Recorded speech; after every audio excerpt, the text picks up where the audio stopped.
종자권 분쟁이 불거질 경우에 가장 많은 로열티를 물어내야 하는 게 바로 감귤인 것으로 조사됐는데요. 이에 따라 정부가 과일 가운데 유일하게 감귤을 황금 종자, 골든 시드 프로젝트에 포함시켜 국산 종자를 개발할 방침입니다. 강석찬 기자입니다. 한라봉이나 천혜향 같은 만감류 재배 면적은 2,000헥타르 정도로 5년 새 30%나 늘었습니다. 앞으로 더 급격히 증가할 전망입니다. 만감류가 오렌지 수입 개방에 피해가 적다며 권장하고 있기 때문입니다. 그러나 만감류 품종들은 100% 일본 종자고 온주밀감도 99%가 일본산입니다. 특히 만감류는 품종이 나온 지 10년 안팎이라 일본 종자 개발업체가 요구하면 묘목수에 따라 엄청난 로얄티를 줘야 합니다.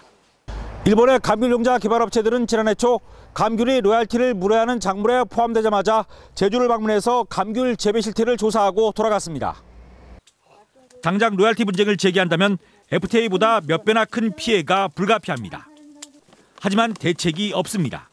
농민들이 믿을 만한 국산 감귤 종자가 아직 단 하나도 없기 때문입니다.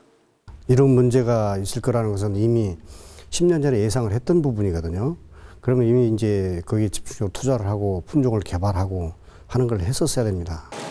정부 조사에서도 감귤이 로얄티 분쟁에 따른 충격이 가장 클 것으로 예측됐습니다. 이 때문에 정부가 추진하는 골든시드 프로젝트 20개 품목 가운데 과일로는 유일하게 감귤을 포함시켰습니다. 일본산을 대체하고 수출도 하는 감귤 종자 개발을 위한 연구팀도 꾸려졌습니다.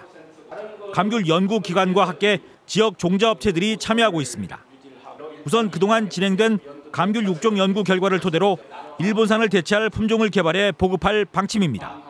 외국 품종한테 결코 뒤떨어지지 않나 그러면은 묘목도 싸고 로얄티도 없고 이렇기 때문에 국내 품종을 아마 선호해서 스스로 이렇게 보급을 확대시킬 수 있을 거라고 생각을 하고 있습니다.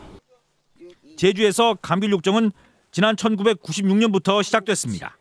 20년 가까이 6종 연구가 진행되면서 서서히 제주산 감귤 종자 개발이 가시화되고 있습니다. 감귤 시험장이 개발한 하례 주생은 올해 최종 개발 품종이 나와 농가에 보급될 예정입니다. 돌연변이 가지로 육종한 상도 조생도 품종 등록 신청이 돼 있습니다. 국내 감귤 6종 기술은 일본의 70% 수준. 6종 경험이 쌓이고 감귤 유전 자원도 400여 종이 확보돼 매년 격차가 좁혀지고 있습니다. 외국 품종이 우수하더라도 우리가 품종 육성을 하고 지속적으로 품종을 내야 돼야만 그 외국의 어떤 횡포라든지 그런 과도한 로열티 요구에 대해서 이렇게 대응을 해 나갈 수 있는 거죠. 정부는 골든시드 프로젝트를 통해 2021년까지 연간 1,500만 달러 이상을 수출하는 제주산 감귤 종자를 만들어낼 방침입니다.